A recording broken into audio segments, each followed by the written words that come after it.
वे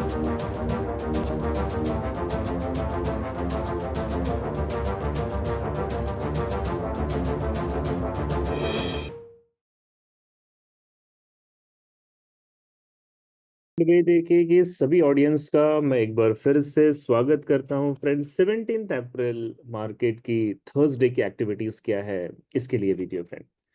आज आपको मार्केट में ड्रास्टिक चेंज नजर आएगा। आज माहौल थोड़ा सा बदलता हुआ आएगा फ्रेंड। तो ये वीडियो आपके लिए बहुत इंपॉर्टेंट है।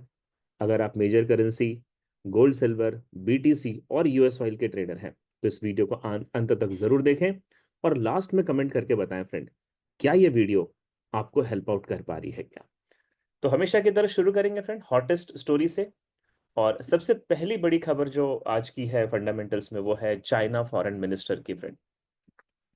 If US continue to play tariff numbers game, China will pay no attention. तो चाइना के जो फॉरेन मिनिस्टर है उनकी एक स्टेटमेंट आई है और वो कहते हैं कि अगर यूएस टैरिफ का ये जो परसेंटेज बार बार बढ़ा रहा है, और कल आपने देखा कि ये 245% पे ले गया है, अगर ये गेम खेलता रहेगा तो चाइना को उसके तरफ ध्यान ही नहीं देना, यूएस को जो करना है वो करने दो। तो ये एक तरह से फ्रेंड यूएस को इग्नोर करने वाली बात चाइना के फॉरेन मिनिस्टर कह रहे हैं। दूसरी बड़ी खबर है फ्रेंड, बैंक ऑफ जापान के जो मिस्टर गवर्नर उड़ा साहब है, इनकी इंटरेस्टेड है। इनका बोलना है कि Japan real interest rate remain very low. Japan में इस वक्त फ्रेंड जो इंटरेस्ट रेट है वो सबसे कम है, और ये वजह है कि जापानीज यान में इन्वेस्टर इन्वेस्ट नहीं करते हैं। और अगर आप ये की नोट्स को पढ़ें तो इसकी पहली लाइन ध्यान से देखना, Japan economy is recovering monetarily albeit with some weak signs. तो ये कह रहे हैं कि जापान की इकोनॉमी रिकवर तो कर रही है, लेकिन जिस तरीके से स्ट्रांग रिकवरी होनी चाहिए वैसा नहीं है, ये वीक रिकवरी है। और ये खबर को अगर आप पूरा पढ़े फ्रेंड, तो ये पढ़ने के बाद आपको ये पता चलेगा कि जापानीज येन जो है वो थोड़ा सा नेगेटिव आज आपको बनता हुआ नजर आएगा। और मिस्टर उड़ा साहब की जो स्पीच है ये थोड़ी सी हॉविश टोन में है फ्रेंड। तीसरी बड़ी खबर है, आपको पता होगा कि कल न्यूयॉर्क सेशन के दौरान फेड के जो चेयरपर्सन है मिस्टर पावल साहब, उनकी एक स्पीच थी फ्रेंड।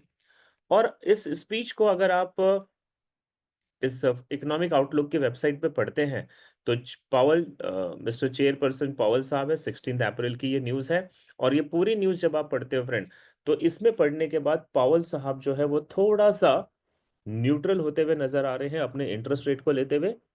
और उनका ये कहना है कि यूएस की जो इन्फ्लेशन डाटा था वो लगभग कंट्रोल में आ चुका था, लेकिन टैरिफ की वजह से इन्फ्लेशन के बढ़ने के चांसेस हैं।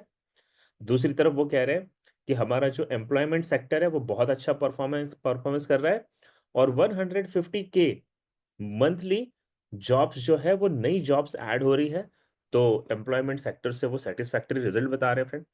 रिटेल सेल्स उनकी जरूर गिरी है। मॉनेटरी पॉलिसी को लेके, यानी कि इंटरेस्ट रेट को लेके, वो अभी कोई भी डिसीजन लेना नहीं चाहते हैं। और वो चाहते हैं कि यूएस जो है वो थोड़ा सा पहले स्टेबल हो जाए, उसके बाद फिर वो इसके बारे में सोचेंगे। एक बड़ी न्यूज उन्होंने कल ये भी कही कि यूएस यानी कि Fed stand ready to supply dollar to global central bank if needed. यानी कि वो कहते हैं कि इस वक्त मतलब मिस्टर पावल साहब के हिसाब से यूएस डॉलर की डिमांड आ सकती है क्योंकि उसकी वैल्यू गिरी है। तो जितने भी सेंट्रल और कमर्शियल बैंक्स हैं ये अपने रिजर्व में डॉलर को रखना पसंद करते हैं, और इस वजह से हो सकता है कि डॉलर की डिमांड आ जाए। तो देखिए मुझे ना यहाँ पे दो चीजें लगती हैं फ्रेंड, और ये मेरा अपना पर्सनल व्यू है जहां तक मैं फंडामेंटल्स को समझता हूँ। मिस्टर पॉल साहब की सोच बिल्कुल सही है। डॉलर गिर रहा है तो हो सकता है रिजर्व के रूप में इसको डंप करने की कुछ बैंक कोशिश करे और इसकी डिमांड आ सकती है। लेकिन दूसरी तरफ फ्रेंड, कोई भी इन्वेस्टर अगर है तो वो गिरती हुई इकोनॉमी पे, यानी कि यूएस डॉलर गिर रहा है, इस पे अपना पैसा लगाएगा या ऐसे जगह अपना पैसा लगाएगा जहां से उसको ग्रोथ अच्छी मिल जाएगी। तो ये जो खबर है ना फ्रेंड, इसकी ना अंदर आप डीप में जाकर अगर समझें तो मुझे लगता है पावल साहब सही कह रहे हैं। इस वक्त हो सकता है कि यूएस डॉलर की डिमांड आ जाए क्योंकि उसकी उसकी स्ट्रेंथ गिरी हुई है। और आप हमेशा जानते हैं फ्रेंड कि हम बाय कब करते हैं, जब वैल्यू गिरती है। यही चीज लागू हो रही है मिस्टर पावल साहब की सोच पे भी। इसकी वजह से यूनाइटेड स्टेट डॉलर में एक थोड़ा सा पॉजिटिव संकेत आया है, और आज आपको यूनाइटेड स्टेट डॉलर जो है रिकवरी करता हुआ डेफिनेटली नजर आएगा। तो ये थी मार्केट की हॉटेस्ट खबरें। अब चलते हैं इकोनॉमिक कैलेंडर की तरफ फ्रेंड। आज सुबह ऑस्ट्रेलियन डॉलर में employment change and unemployment rate का न्यूज था। ऑस्ट्रेलिया में फ्रेंड रोजगार के अवसर बढ़े हैं। अनएम्प्लॉयमेंट रेट जो है वो ये 4.2 से 4.1 पे गिरा है। ये पॉजिटिव खबर है जिसकी वजह से ऑस्ट्रेलियन डॉलर आज स्ट्रांग मिलेगा आपको। दूसरी बड़ी खबर है फ्रेंड कि इस वक्त यूरोपियन सेंट्रल बैंक यानी कि यूरोपियन यूरो आज अपने इंटरेस्ट रेट को कम करने जा रहा है 25 बीपीएस। 265 इसका प्रीवियस डाटा था, 240 ये करने वाले हैं और ये इनके लिए करना आसान भी होगा क्योंकि इस वक्त यूएस इकोनॉमी गिरने की वजह से यूरोपियन यूरो की वैल्यू वैसे ही बढ़ गई है। तो इंटरेस्ट रेट करने में कोई प्रॉब्लम नहीं है। और अगर आप ट्रेडिंग इकोनॉमिक्स की वेबसाइट देखें तो 265 से 240 करेंगे और ट्रेडिंग इकोनॉमिक्स से कहना है कि ये 240 बिल्कुल करने वाले हैं। यानी कि अगर यूरोपियन यूरो ने अपने इंटरेस्ट रेट को कम किया फ्रेंड और इसकी रीजन अगर पॉजिटिव है, हॉकिश है, तो यूरो आज आपको शाम को 5:45 पीएम इंडियन टाइम पे ग्रो करता हुआ नजर आएगा। आज की तीसरी बड़ी खबर है यूनाइटेड स्टेट डॉलर में वीकली डाटा है अनएम्प्लॉयमेंट क्लेम का। पिछले वीक का डाटा था 223 के का। यूएस का मानना है आज 225 के आएगा, यानी यूएस ये मानता है कि अनएम्प्लॉयमेंट के क्लेम बढ़ने वाले हैं। और ट्रेडिंग इकोनॉमिक्स कहती है फ्रेंड ये 225 नहीं, ये 227 के आसपास आ सकता है। यानी कि ट्रेडिंग इकोनॉमिक्स का कहना है कि ये वीकली डाटा जो है ये यूएस को वीक करता हुआ नजर आएगा। लेकिन ये वीकली डाटा है, इसका मार्केट पे बहुत ज्यादा असर नहीं पड़ेगा। और इवनिंग में इंडियन टाइम के हिसाब से 7:15 पीएम में यूरोपियन यूरो यानी कि यूरोपियन सेंट्रल बैंक की प्रेस कॉन्फ्रेंस है जो उनकी मॉनेटरी पॉलिसी को एक्सप्लेन करेगी फ्रेंड। तो ये है मार्केट की आज की लेटेस्ट इकोनॉमिकल एक्टिविटीज। अब मैं आपको बता दूं friend, every Monday to Friday यानी वर्किंग आवर्स में न्यूयॉर्क सेशन में 6:30 पीएम टू 8 पीएम के बीच में हम डेली लाइव ट्रेडिंग कर रहे हैं और ये हमारा 4th वीक लाइव ट्रेडिंग का चल रहा है। इस लाइव ट्रेडिंग का पिछले पूरे 4 वीक का परफॉर्मेंस मैं आपको कल यूट्यूब पे दे दूंगा फ्रेंड। हमने करीब करीब 3000 पिप्स की मोमेंट बुक की है पिछले 4 हफ्ते में। और अगर आप मेरे साथ लाइव ट्रेडिंग का आनंद लेना चाहते हैं फ्रेंड तो आपको ट्रेड भी देखेगा एप्लीकेशन डाउनलोड कर लेना चाहिए। एंड्रॉयड यूजर, एप्पल यूजर दोनों के लिए लिंक मैंने डिस्क्रिप्शन में डाल दी है। और वहां पे जाके आपको लाइव ट्रेडिंग के ऑप्शन को सेलेक्ट करना है। आप मंथली, क्वार्टरली और ईयरली तीनों सब्सक्रिप्शन ले सकते हैं। और आप मेरे साथ सिर्फ ट्रेडिंग करके प्रॉफिट नहीं फ्रेंड, आप ग्रेट लर्निंग भी इसके अंदर लेंगे कि हमें कब ट्रेड लेनी चाहिए और कब ट्रेड नहीं करनी चाहिए। तो मैं आपसे रिक्वेस्ट करूंगा कि ट्रेडिंग में प्रोफेशनलिज्म लाना है फ्रेंड, तो ये लाइव ट्रेडिंग आपको लर्निंग प्लस अर्निंग दोनों के लिए बहुत हेल्प करेगा। Now let's move to technical analysis of dollar index. जैसे मैंने आपको कहा फ्रेंड कि डॉलर आज थोड़ी बहुत रिकवरी करता हुआ नजर आ रहा है। और आप देख रहे हो कि पिछले बहुत दिनों से डॉलर जो है लगातार इस ट्रेड वॉर की वजह से बियरिश मोमेंटम बना रहा था। आज मेरा ये मानना है फ्रेंड कि जिस वक्त मैं ये वीडियो शूट कर रहा हूं तो आरएसआई का डाइवर्जेंस है, बुलिश डाइवर्जेंस है। आरएसआई ओवरसोल्ड जोन में है। इसकी वजह से डॉलर में टेक्निकली देखा जाए तो बुलिश मोमेंटम हो सकता है। पॉइंट नंबर 2, यहाँ पे एक फेयर वैल्यू गैप था, बुलिश फेयर वैल्यू गैप, जहां से डॉलर रिकवरी कर रहा है फ्रेंड। तो ये एक रीजन है इसका बाय करने का, यानी कि बुलिश जाने का। तीसरा, आप देखो प्रीवियस जो स्विंग लो था 99.21 पे, इसके नीचे से मार्केट ने लिक्विड कलेक्ट किया है, ये एक रीजन है इसका बुलिश जाने का। और चौथा रीजन है फ्रेंड मिस्टर पावल की स्पीच कि यूएस डॉलर की डिमांड बढ़ सकती है। ये कई रीजंस मिलाकर मुझे लगता है कि आज डॉलर रिकवरी करेगा और इसका टारगेट होगा 100.11 के आसपास। 20% चांसेस ये है फ्रेंड कि अगर यूरोपियन यूरो ने अपने इंटरेस्ट रेट को कम किया और इसका रीजन पॉजिटिव रहा, तो यूरो अगर ग्रो कर गया यानी कि यूरो स्ट्रांग हो गया, तो डॉलर थोड़ा बहुत बेरिश करेक्शन करेगा। बट ओवरऑल आज डॉलर का जो मूवमेंट है वो आपको आज बुलिश नजर आने के चांसेस ज्यादा है। Now let's move to euro USD. क्या होगा फ्रेंड, डॉलर के ठीक अपोजिट यूरो यूएसडी में आरएसआई ने बेरिश डाइवर्जेंस बनाया हुआ है, यानी इसको बेरिश जाना होगा। यहां पे आप एक डॉटेड लाइन देख रहे हो, कंफर्मेशन लाइन का ब्रेकआउट हुआ है। ब्रेकआउट वाले करने वाली कैंडल के अंदर वॉल्यूम भी ठीक ठाक है फ्रेंड। तो इसका मतलब है यूरो यूएसडी को आज बेरिश जाना है। और यहां पे अगर आप देखें तो एक बियरिश कैंडल में फेयर वैल्यू गैप है, जिस फेयर वैल्यू गैप से मार्केट करेक्शन करते हुए बेरिश जाने की प्रोबेबिलिटी बनती है। मुझे यहाँ पे सिर्फ एक चीज परेशान कर रही है फ्रेंड, वो है कि इसने स्विंग हाई के ऊपर से लिक्विड को कलेक्ट नहीं किया है। तो देखिए दो प्रोबेबिलिटी है, यूरो यूएसडी यहीं से डायरेक्टली डाउन ट्रेंड में जाएगा नीचे फेयर वैल्यू गैप का जो कॉन्सिक्वेंट एनक्रोचमेंट लेवल है 1.1308, ये इसका फर्स्ट टारगेट हो सकता है। और सेल साइड लिक्विडिटी का जो लेवल है 1.1261, ये इसका सेकंड टारगेट हो सकता है। और आपको पता है कि यूरो में आज इंटरेस्ट रेट की न्यूज है, और वो अगर पॉजिटिव रही तो यूरो यहां से फिर बुलिश हो जाएगा। रेयर चांसेस बनते हैं फ्रेंड कि ये पहले बाय साइड की लिक्विड ग्रैब करेगा, उसके बाद बेरिश होगा, बट इसके चांसेस मेरे हिसाब से रेयर बनते हैं। Now let's move to GBP USD. क्या होगा फ्रेंड? जीबीपी यूएसडी में आप यहां पे देख रहे हो एक हेड एंड शोल्डर जैसा पैटर्न बनता हुआ नजर आ रहा है, यानी कि lack of commitment from the buyers कहते हैं उसे।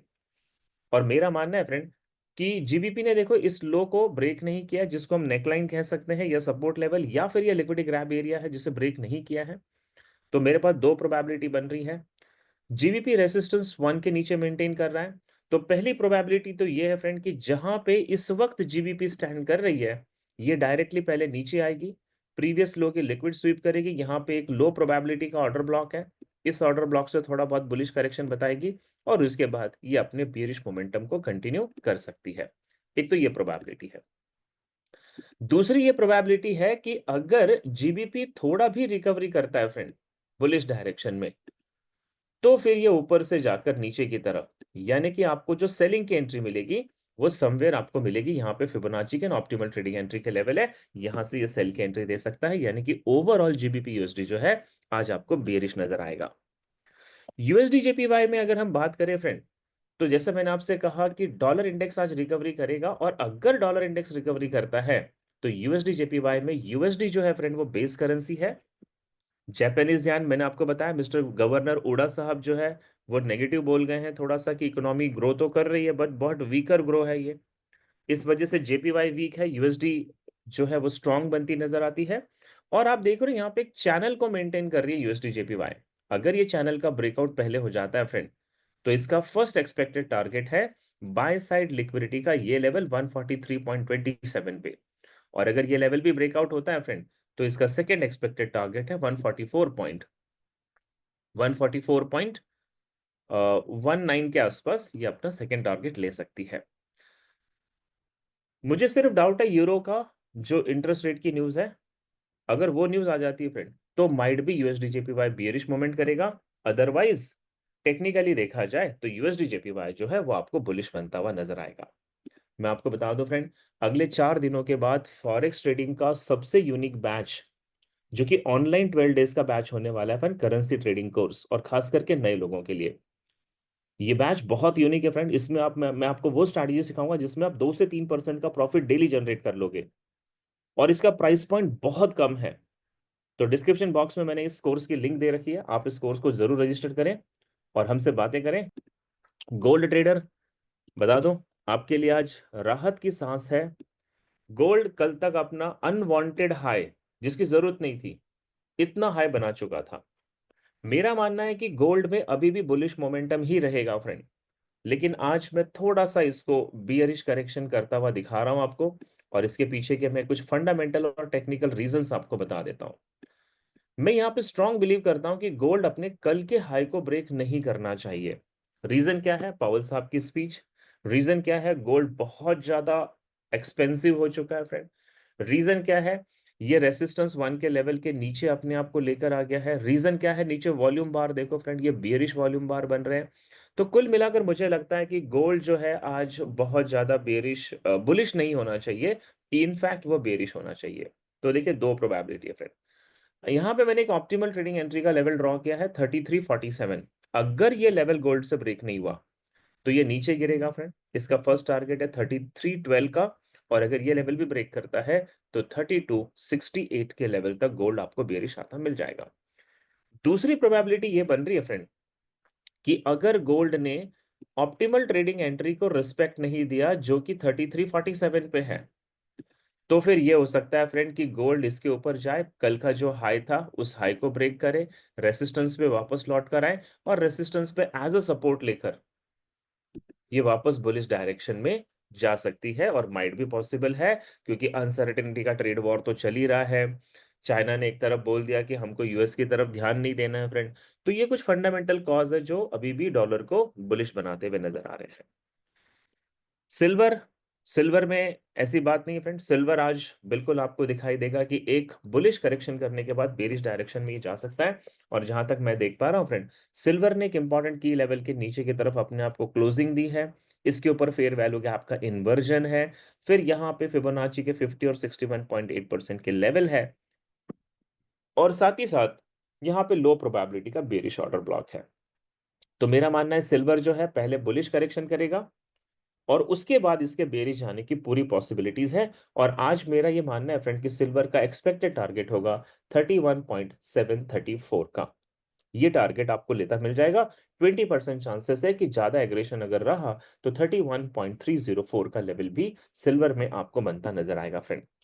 बीटीसी के ट्रेडर आपके लिए भी बता दो, बीटीसी आज आपको साइडवेज कम बुलिश नजर आने के चांसेस ज्यादा है। और इस वक्त बीटीसी जहां पे स्टैंड कर रहा है फ्रेंड, इसका जो पहला बियरिश एक्सपेक्टेड टारगेट है वो है 83.085 का, यानी कि 83,085 तक ये बेरिश आएगा।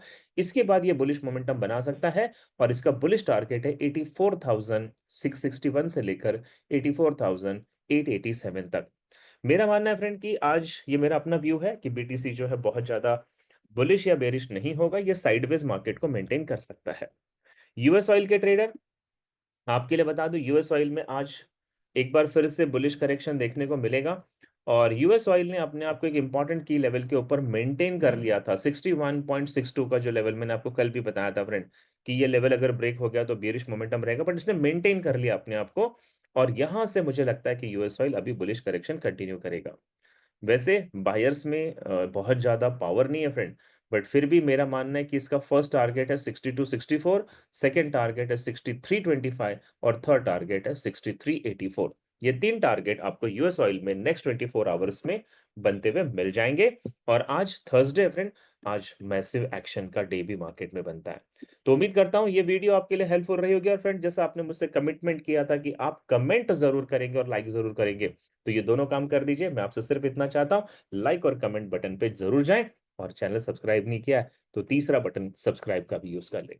सो मेरे साथ बने रहने के लिए थैंक यू सो मच दोस्तों। Bye bye. मिलता हूं कल फ्राइडे को 18 अप्रैल की एक्टिविटी के साथ। तब तक अपना पूरा ख्याल रखें। Have a wonderful day. Thank you so much.